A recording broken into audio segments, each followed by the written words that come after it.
Have you ever stared into the deep, dark water and felt like something was staring back? It's a common fear, right?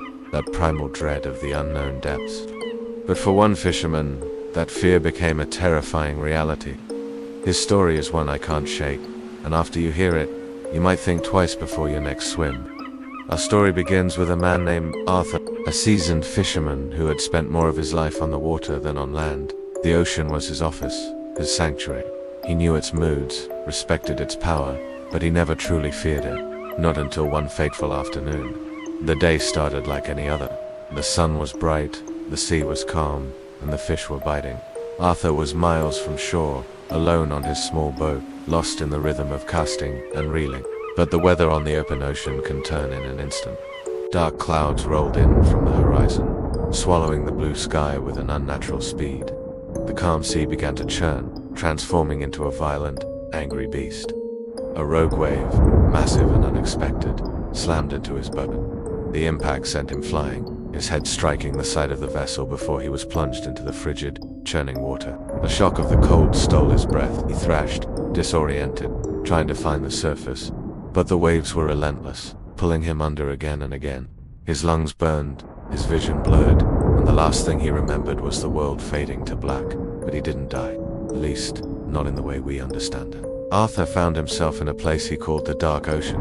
It wasn't the murky green of the sea he knew. This was a place of absolute blackness, thick and heavy, like swimming through oil. The cold was different too.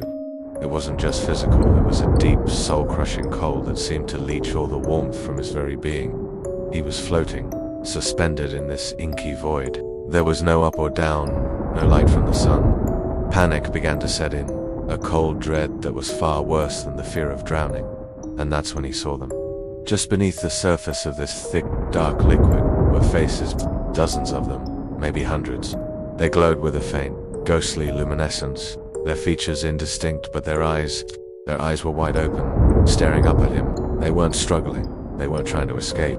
They looked patient, resigned, as if they were waiting. Arthur's mind reeled. Who were they? Were they other drowned souls? The sight was so horrifying, so unnatural, that his survival instinct finally kicked in. He had to get out. He had to reach the surface. He began to swim upwards, kicking with all his might, his arms pulling through the viscous darkness. It was slow, agonizing work, like moving through molasses. He could feel the pressure building, the cold intensifying. He kept his eyes shut, trying to block out the image of the waiting faces below. He was making progress, he thought. He could almost feel a change in the pressure, a hint of something other than total darkness above, and then something grabbed his ankle. It wasn't a hand. It felt cold, slick, and incredibly strong, like a thick, muscular tentacle. It wrapped around his leg, and the upward momentum stopped instantly. A powerful tug pulled him back down, deeper into the abyss. He screamed, but no sound came out, only a torrent of silent bubbles. He struggled, kicking with his free leg, twisting his body, but the grip was like iron. He was being dragged back down, back towards the glowing faces that were now looking up at him with what seemed like a flicker of interest. The despair was absolute. He was trapped. This was his new reality, an eternity in a cold, dark prison. As he was pulled deeper, a voice echoed in his mind. It wasn't a sound he heard with his ears, but a thought that was placed directly into his consciousness. The voice was calm, serene, and utterly without emotion. It said just 6 words. This is the place you created. What did it mean? The place he created. His mind flashed with images from his life. The fish he'd pulled from the water, gasping for air on his deck. The countless creatures of the sea, great and small, that had been caught in his nets. Was this their ocean, a place of silent, suffocating waiting, a hell of his own making, built from a lifetime of taking from the sea? The thought was so overwhelming, so profoundly terrifying, that his mind simply broke. The next thing he knew, he was waking up, coughing up salt water, the bright sun blinding him. He was lying on the deck of a Coast Guard rescue boat. He was screaming. He couldn't stop screaming. The rescuers told him they'd found him floating unconscious, miles from his wrecked boat. They said he was lucky to be alive, that he'd been in the water for hours. But Arthur didn't feel lucky. He felt cursed. The memory of the dark ocean, the glowing faces, the cold grip on his ankle, and that chilling voice were burned into his mind. He never went back to the sea. In fact, he sold his home by the coast and moved as far inland as he could get.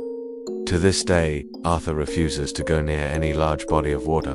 No oceans, no lakes, not even a public swimming pool. He says he can't even take a bath if the water is deeper than his knees.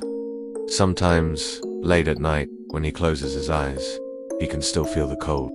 He can see the faint glow of the waiting faces in the darkness, and he hears that calm, terrible voice reminding him of the place he created. He lives in constant fear that one day, the dark ocean will come back to claim him for good. So, what did he see? Was it a hallucination brought on by oxygen deprivation and hypothermia? A dying dream? Or did Arthur get a glimpse into something else? A place where the souls of the creatures we take from the water go to wait. His story serves as a chilling reminder that the ocean is full of mysteries we may never understand, and that sometimes, when you stare into the abyss, something truly is staring back. What do you think happened to Arthur? Was it real, or just a nightmare? Let me know your theories in the comments below. And if you enjoyed this story, make sure to hit that like button and subscribe for more dives into the unknown. Thanks for watching.